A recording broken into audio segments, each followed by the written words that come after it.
Bonjour à tous, je suis Teddy, responsable produit SoDataVis et bienvenue aujourd'hui dans ce nouveau Quick Tips dédié à la gestion des alertes. Donc, comme vous le voyez sur cet écran, je vais vous accompagner sur la création de vos propres alertes sur la plateforme. Donc, sachez que je vais prendre un exemple orienté Smart Industry, mais toutes les options euh, sont valables bien entendu sur tous vos cas d'usage. Donc nous allons aujourd'hui voir comment créer une alerte de type instantané, une alerte basée sur la durée d'un état.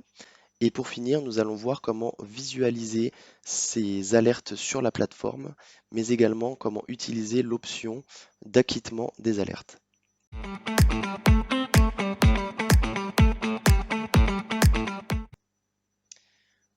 Ok, donc commençons tout de suite par la création d'une alerte de type instantané.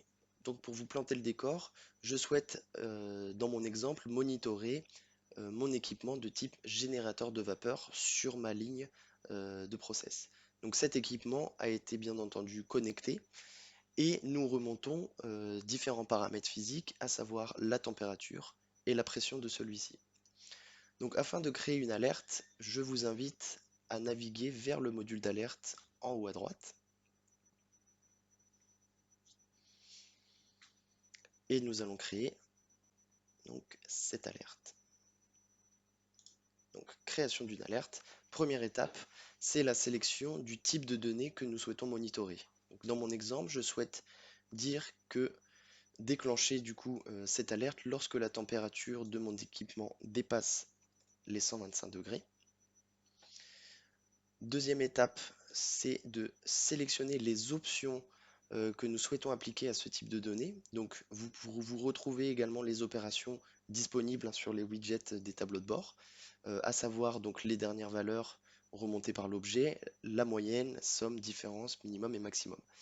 Pour ces autres types d'opérations, il va être important de prendre en compte la dernière étape de la création d'une alerte, notamment sur la fréquence de cette alerte. Vous comprenez bien que si vous souhaitez créer un seuil de déclenchement par rapport à une opération de type moyenne, somme et différence, il est important de sélectionner un, un laps de temps, en fait, pour que la plateforme puisse faire le calcul.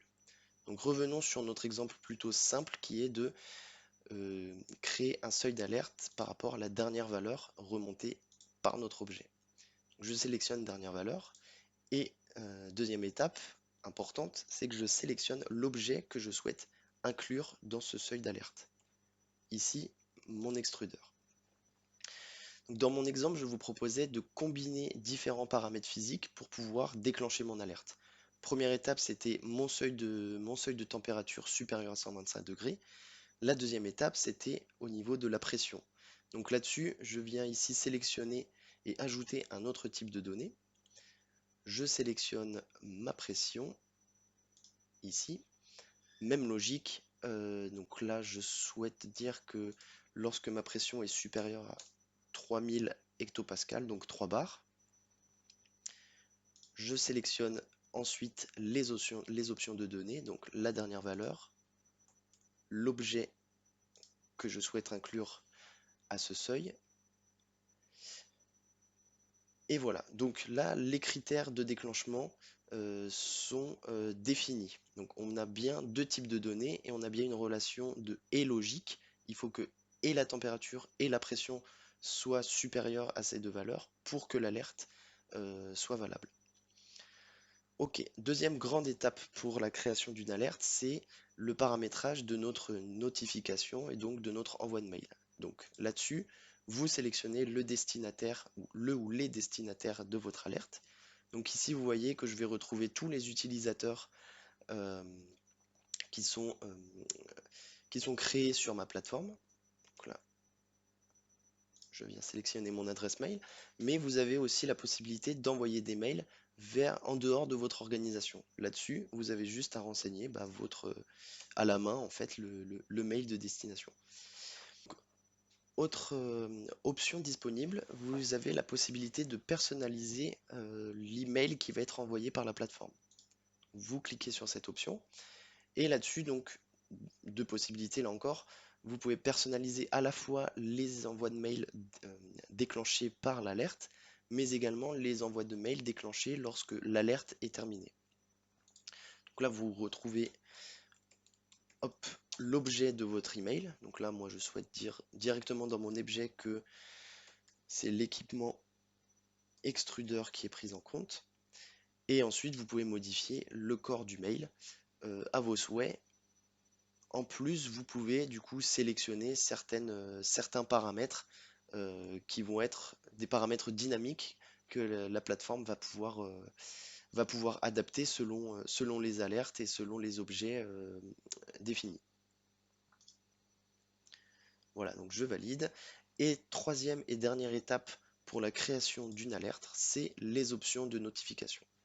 Là-dessus, on était sur la création d'une alerte de type instantané, donc je reste sur cette fréquence instantanée. Je peux dire si oui ou non je veux lier un rapport à mon envoi de mail, donc un rapport sous format Excel. Et également, je veux recevoir une notification lorsque l'alerte est levée et que tout revient à la normale. Voilà, donc là vous pouvez cliquer sur valider et votre alerte est définie. Ici vous la retrouvez donc le titre, température et pression, les paramètres, les seuils de déclenchement, la fréquence de déclenchement et les objets qui sont liés à cette alerte. Dernière chose à retenir là-dessus, c'est que vous pouvez ici donc cliquer sur éditer la notification pour pouvoir modifier en masse les destinataires des mails.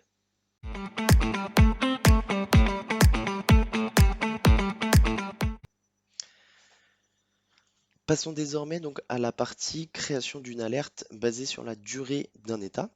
Donc je vous propose comme exemple sur la partie maintenance de mon industrie le monitoring d'un moteur électrique. Donc celui-ci est également connecté et notre objet nous renvoie notamment la température du moteur. Donc l'objectif va être de créer une alerte disant que dès que la température de mon moteur dépasse 61 degrés pendant 30 minutes, alors je veux être alerté. Donc même principe, on accède au module d'alerte. Nous allons pouvoir du coup créer notre nouvelle alerte.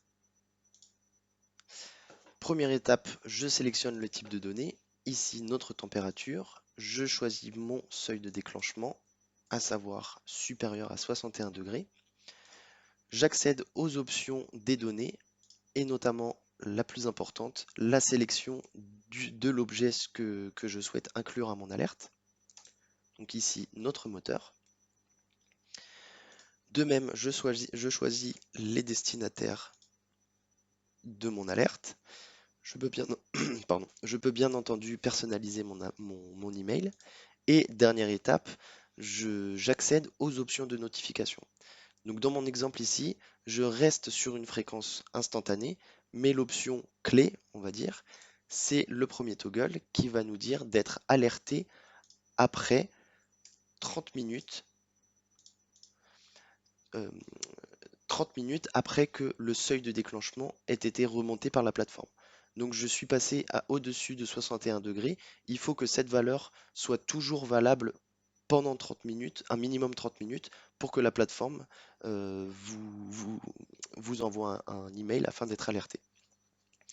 Option également importante à prendre en compte, c'est l'option être alerté par mail une fois par jour. Alors, ne vous fiez pas spécialement à la description de cette option. Là-dessus, il faut surtout noter que c'est une aide, c'est un atout pour, en tant qu'utilisateur, ne pas être submergé de mails et de ne pas être spammé par la plateforme. Donc là-dessus, le fait de cocher cette case va vous dire, une fois que mon alerte, mon alarme, mon seuil va être dépassé, je vais être alerté. Mais si je ne coche pas cette case, en gros, là dans cet exemple, mon moteur remonte des informations toutes les 10 minutes. Donc c'est-à-dire que toutes les 10 minutes, la plateforme va voir que le seuil est à OK, est à oui. Et donc toutes les 10 minutes, vous allez recevoir un mail.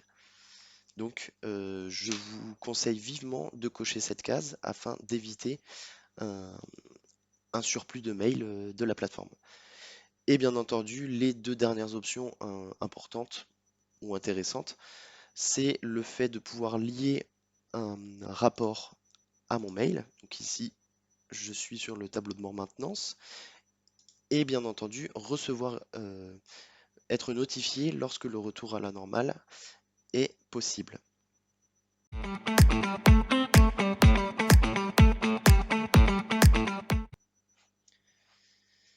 Terminons du coup avec notre dernière partie, troisième et dernière partie sur la visualisation de nos alertes. Donc je reviens sur le premier exemple sur mon tableau de bord process, sur lequel, souvenez-vous, j'ai créé une alerte sur mon générateur de vapeur.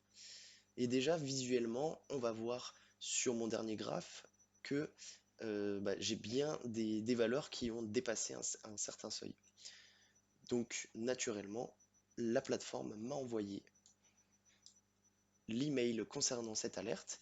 On retrouve bien les informations qu'on avait données dans les options de notification avec le titre de notre mail, le rapport qu'on souhaite lier à notre email sous format Excel, et ensuite les informations relatives à notre alerte avec les valeurs, les seuils et les objets en question. Ensuite, retournons sur la plateforme SoDataVis, basculons vers le module alerte.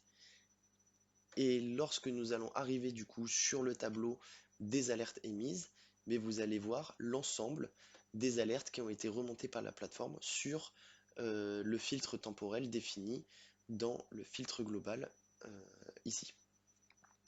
Donc ce tableau, bien entendu, vous allez pouvoir filtrer les informations que vous souhaitez. Par exemple, moi, je veux récupérer les noms d'alerte température et pression qui sont liés à mon extrudeur, et je vois du coup toutes les alertes qui ont été liées à mon équipement extrudeur. Dernière chose à noter sur la gestion de nos alertes, c'est que pour chaque ligne, en fait, vous allez pouvoir rajouter un commentaire et rajouter de la valeur et de l'intelligence, on va dire métier, sur les alertes envoyées par la plateforme. Donc là, vous cliquez sur Acquitter et vous avez accès ici à une zone de texte pour rajouter du commentaire. Pour finir également, un jeu de couleurs en fait a été assigné du coup à ce tableau où en gros toutes les alarmes qui n'ont pas été acquittées sont en noir ici, alors que les alarmes qui ont déjà été acquittées sont en vert dans notre tableau.